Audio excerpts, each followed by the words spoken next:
എല്ലാവർക്കും പുതിയ വീഡിയോയിലേക്ക് സ്വാഗതം. ഇന്ന് ഞാൻ വന്നിരിക്കുന്നത് നമ്മളുടെ ഗ്യാസ് നല്ല സ്മൂത്തായിട്ട് കത്തുന്ന ഫ്ലെയിമിൽ ഇടയ്ക്കിടയ്ക്ക് ചില സമയങ്ങളിൽ ഇടവിട്ടിട്ട് കത്താറുണ്ട്. അല്ലെങ്കിൽ നമ്മളുടെ ഫ്ലെയിം ഒരു യെല്ലോ കളറിൽ വരാറുണ്ടല്ലേ. അതുപോലെ തന്നെ നമ്മളുടെ പാത്രങ്ങൾക്കൊക്കെ ചിലത് അടിയിൽ കരി പിടിക്കാറുണ്ട്. അതിനെല്ലാം പരിഹാരമായിട്ടുള്ളതാണ് ഇന്നത്തെ വീഡിയോ. അപ്പം നമ്മൾക്ക് ഇന്ന് ഇങ്ങനെ വളരെ പെട്ടെന്ന് എങ്ങനെ ഇത് ക്ലീൻ ചെയ്യുന്നത് എന്ന് നോക്കാം. നമ്മളുടെ ഗ്യാസിൽ വെക്കുന്ന പാത്രങ്ങളുടെ അടിയിൽ കരി പിടിക്കുന്നത് നമ്മളുടെ ബർണർ അഴുക്കും ചളിയൊക്കെ നീക്കി കളയാനിട്ടാണ് കേട്ടോ. അതിൻ്റെ ഉള്ളിലും പുറത്തൊക്കെ ആയിട്ട് നമ്മൾ നന്നായിട്ട് അഴുക്ക് നീക്കി കളയണം, എന്നാൽ കരി പിടിക്കില്ല കേട്ടോ. നമ്മൾ അതിന് വേണ്ടിയിട്ട് ഇതുപോലൊരു പാത്രമാണ് എടുത്തിട്ടുള്ളത്. ബർണർ കൊള്ളത്തക്ക വിധത്തിലുള്ള ഇതുപോലുള്ളൊരു നീളത്തിലുള്ളൊരു പാത്രം എടുക്കുക. ഇനി നമ്മൾക്കിതിൻ്റെ സ്റ്റാൻഡൊന്ന് മാറ്റി വയ്ക്കാം. എന്നിട്ട് നമ്മൾക്ക് ബർണർ മെല്ലെ ഒന്ന് ഇളക്കിയിട്ട് എടുത്തു വെക്കാം. അതുപോലെ തന്നെ നമ്മളുടെ മറ്റ് സ്റ്റവിൻ്റെ ബർണറും കൂടെ മെല്ലെ എടുത്തിട്ട് നമ്മൾക്ക് അതും കൂടെ ഇതിലേക്ക് ഇട്ട് വെക്കാം. ഇതിൻ്റെ പുറത്തും ഉള്ളിലൊക്കെ ആയിട്ട് നന്നായിട്ട് അഴുക്കി പിടിച്ചിട്ടുണ്ട്. അതുകൊണ്ടാണ് നമ്മളുടെ പാത്രങ്ങൾ അടിയിൽ കരി നിറത്തിൽ വരുന്നത് കേട്ടോ. ഇത് ക്ലീൻ ചെയ്യാൻ വേണ്ടിയിട്ട് നമ്മൾക്ക് സുർക്ക ഒഴിച്ചു കൊടുക്കാം കേട്ടോ. അത് ബർണർ മുങ്ങുന്ന വിധത്തിൽ ആ ഒരു ബർണറിൻ്റെ മുകളിൽ വരെ ഒഴിച്ചു കൊടുത്താൽ മതി. ഒരുപാടങ്ങ് ഒഴിച്ചു കൊടുക്കൊന്നും വേണ്ട. അതിനാണ് ഇതുപോലൊരു പാത്രം എടുക്കുന്നത് കേട്ടോ. ഇതൊരു 30 മിനിറ്റ് വരെ ഇട്ട് വെച്ചാൽ മതിയാകും കേട്ടോ. ഇനി നമുക്ക് ഗ്യാസിൻ്റെ ഈ സ്റ്റവിലുള്ള ഈ പാത്രം കൂടെ നമുക്ക് നന്നായിട്ടൊന്ന് ക്ലീൻ ചെയ്തെടുക്കാം. അതിൽ നമ്മൾ ഒരുപാട് ഇങ്ങനെ വേവിച്ചെടുക്കുമ്പോഴൊക്കെ ഒരു ബ്രൗൺ കളറ്, അതേപോലെ കരി പിടിക്കുക അങ്ങനെയൊക്കെ ഉണ്ടാവുമല്ലോ. അതിന് വേണ്ടിയിട്ട് നമ്മൾ ഇതിന് വേണ്ടിയിട്ട് ഓൺലൈനിലായിട്ട് ഇതുപോലത്തെ ഒരു ബ്രഷ് വാങ്ങിക്കാൻ കിട്ടും കേട്ടോ. ഇനി നമ്മളുടെ ടൂത്ത് ബ്രഷ് ഫ്രഷ് ആയിട്ടുള്ളത് ഇതിനായിട്ടൊന്ന് വാങ്ങിച്ചാലും മതി. ഇത് നല്ല പളുങ്ക് പോലെ നല്ല സ്റ്റീൽ പുതുമയോടെ വെട്ടി തിളങ്ങാൻ വേണ്ടിയിട്ട് നമ്മൾ ചെയ്യുന്നത്, നമ്മൾ പാത്രം കഴുകുന്ന ഫയറി ഉണ്ടല്ലോ, അതിൽ 2 ഡ്രോപ്സ് ഒറ്റിച്ചെടുത്താൽ മതി. എന്നിട്ട് നമ്മൾക്ക് ഇതുപോലെ നന്നായിട്ട് ബ്രഷ് ചെയ്ത് കൊടുക്കുക. ഇതിൻ്റെ ഉള്ളിലും പുറമൊക്കെ ആയിട്ട് നന്നായിട്ടൊന്ന് ബ്രഷ് ചെയ്ത് കൊടുത്താൽ മതി കേട്ടോ. ഇത് ക്ലീൻ ചെയ്യുമ്പോൾ നമ്മൾക്ക് ഹാർപ്പിക്ക്, ക്ലോറക്സ്, അതുപോലെ വിനാഗിരി ഇതുപോലെയുള്ള സാധനങ്ങളൊന്നും വെച്ചിട്ട് ക്ലീൻ ചെയ്യരുത്. അപ്പോൾ നമ്മളുടെ ഗ്യാസിൻ്റെ സ്റ്റൗവ് പെട്ടെന്ന് കേടായി പോവും, തുരുമ്പ് പിടിച്ചു പോകും കേട്ടോ.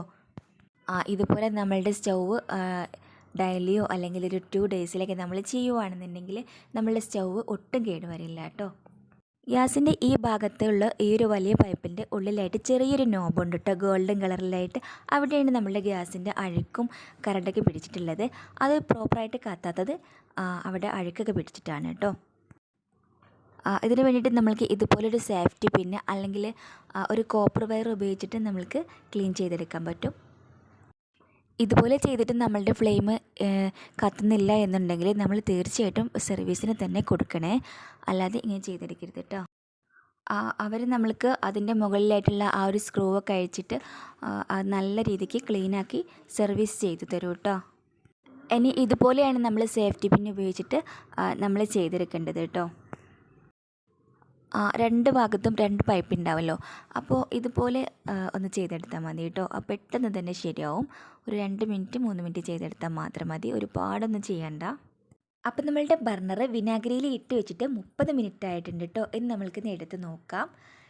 നമ്മൾക്ക് ഇതുപോലെ നന്നായിട്ട് ഈ ഒരു ബ്രഷ് കൊണ്ട് നന്നായിട്ട് ഉരച്ച് കളയുക.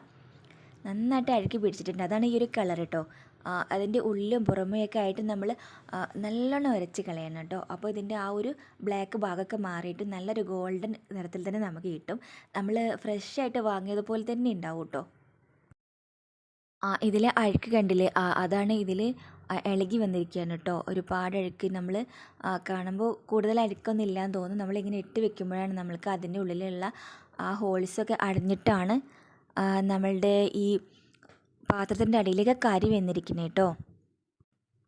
ഇതുപോലെ ചെയ്യുകയാണെന്നുണ്ടെങ്കിൽ നമ്മളുടെ പാത്രങ്ങളുടെ അടിയിൽ കരി പിടിക്കില്ല, അതുപോലെ തന്നെ സ്മൂത്തായിട്ട് തന്നെ നമ്മൾ ഫ്ലെയിം നന്നായിട്ട് കത്തുകയും ചെയ്യും കേട്ടോ.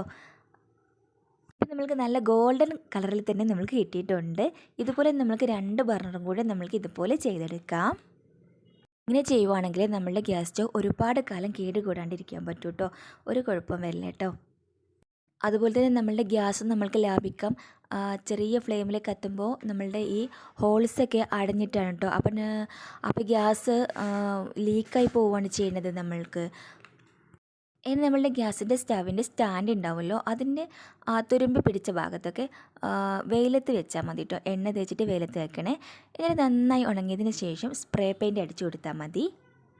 നമുക്ക് അതും ഒരുപാട് കാലം സൂക്ഷിച്ച് വെക്കാനാവും. പുതുത് വാങ്ങിക്കേണ്ട ആവശ്യമൊന്നും വരുന്നില്ല കേട്ടോ.